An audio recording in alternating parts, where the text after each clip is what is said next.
Welcome, guys, to my topic of don't forget when you're rearranging your place or moving into a new place or whatever, when it comes to your room, always leave room for twirling. So what brought this about too was this dress that I got that I can twirl in, okay? So, guys, here it is. There's a reason for this, okay? And it has to do with enjoyment, energy, and flow. Enjoyment, energy, and flow. So, you don't want a rectangled object on a wall and then a square table next to it. That's big and bulky. It doesn't flow right, okay? So you want to look at your placements, your sizes of your furniture, okay? Sometimes a round table is better. Think of that also when it comes to your flows and your movements, guys. Because you want to be able to go from, say, your coffee table over to the chair. That's, on the other side of the room. You want to be able to spin around without bumping into anything. So you want to be able to give yourself that twirl without bumping into nothing. And when you have that flow and you're able to do that, that also lets you know there's enough flow for two people to walk by each other. So that right there gives people personal space. You don't get some people who might get claustrophobic, okay, or whatever, feel that boxed in, squared in feeling, or where am I going to shove this, or where am I going to shove that? So less in a lot of ways is actually good for the home. You want clearer floors. So again, you have that room, you don't have to worry about tripping or falling, or no one does. Everyone's flowing right. Because you don't want bumping into each other and everyone on top of each other, right? Now, it doesn't work. So when it comes to your nervous system, part of it starts in your home. Okay? Also with your clothes. What are you wearing? What makes you feel you? Have you tried on something that makes you feel younger? And just fits perfect and makes your hair just goes with the cut? Have you? When's the last time you've allowed yourself to find and you find the exact thing you're looking for in your creative mind? When's the last time you've explored and let the creativity flow in your mind? Think about that. So think about those flows when you're looking at a room. And of course, I always say, remember your breathing. And, and I say, I tell people, I say, hold in for like 4, let out for 6. You can start that way, but work on your own rhythm. What works for you? Because there's breathing faster techniques, breathing, slowing it down after you've done the faster breath works. So there's different ways to also regulate our nervous systems, guys. But really it is important to remember, allow yourself the room to twirl. You don't want to have too much in spaces that ain't gonna flow.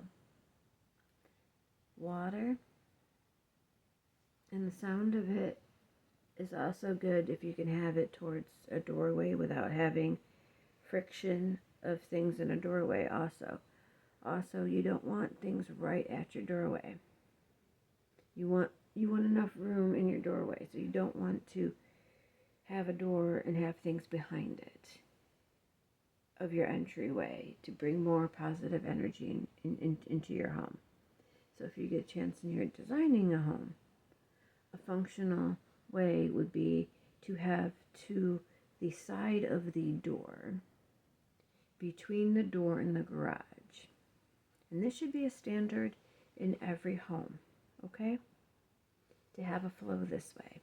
You have your garage over here, okay? You have your front door here. In between, there's space to put a long wall, okay? That would go the width of the garage, extending the entryway, making it L in shape. This is the reason why. Because when you walk into the door can actually get as close to the wall as possible, of course having its stopper, which allows easier flow to step in when you're carrying stuff. Allows you room to put your bags down if you got them. Okay? See where I'm going with this? Now, two people right now are coming in. Someone's coming in before you and they've got, say, a backpack. We're dealing with a kid. In their coat. And the boots need, whatever, they need to take it off, right? Hang it up. Well, it allows them to go into the door, and instead of closing the door on you to hang their stuff up or stand in the doorway, getting in your way to take their shoes off to put on a rack, they get to go around the corner straight to their cubby, their spot to put their belongings. It allows enough space if you want to add a couple empty in case you have a guest company over. You know what I'm saying? So a design like that, I don't understand why it's not a concept. You guys with me on that? I know my drafting teacher in 7th grade at Abbott Middle School, he begged me to take drafting meant for 8th grade. He loved my work, that I would draw layouts for houses and stuff. And this is just a layout that is close to my heart. So if you're a designer and you're one who builds homes or gets a chance to, think of that layout. And you can have your lighting done the way you want it. Recessed lighting, I recommend, okay? I don't recommend these newer bulbs. Go with the older styles, okay? Test different bulbs out if you don't believe me, guys, too. Take different bulbs. Do a little test. Deal with the bulbs for a little bit, okay? See what happens. So take one style of bulb for, if you want to do it for a 3-day test, okay? Because there's so many different bulbs out there, you could do it that way, or you could do a whole week test per bulb.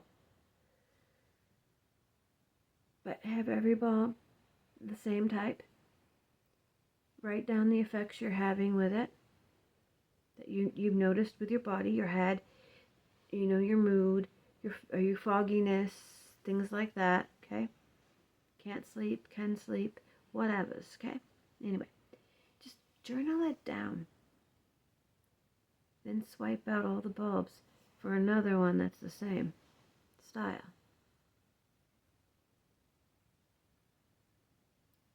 It could maybe be that one's just a little bit more of a wattage because you need a little bit more in the kitchen or whatnot. Then, as long as it's that same style. Okay? Write down the effects. I'd really love to know what you guys feel. I'd love to see you guys creating your videos and sharing with others what you've noticed with the different light bulbs and how it actually portrayed your moods. It's a pretty neat concept, guys. I don't want to go overboard on this. I'm about 10 minutes in. So yes, don't forget to leave space to twirl in your rooms if you can. Keep your creativity. Peace, love, and don't forget to do that light bulb test, okay? Adios. Oh, and if you have an e-bike and things like that, make sure you're unplugging them, guys, because a house fire just recently started and 2 homes were lost permanently, okay? Because of someone wanted to note that in. A dear friend of mine lost everything. Her neighbors lost everything, okay? Her son, her husband, and the neighbors. I don't know how many people were there, but they lost it, okay? Anyhow, they were charging an e-bike. It was an accident. The e-bike overheated, and I know that was happening before with the hoverboards and stuff in the past.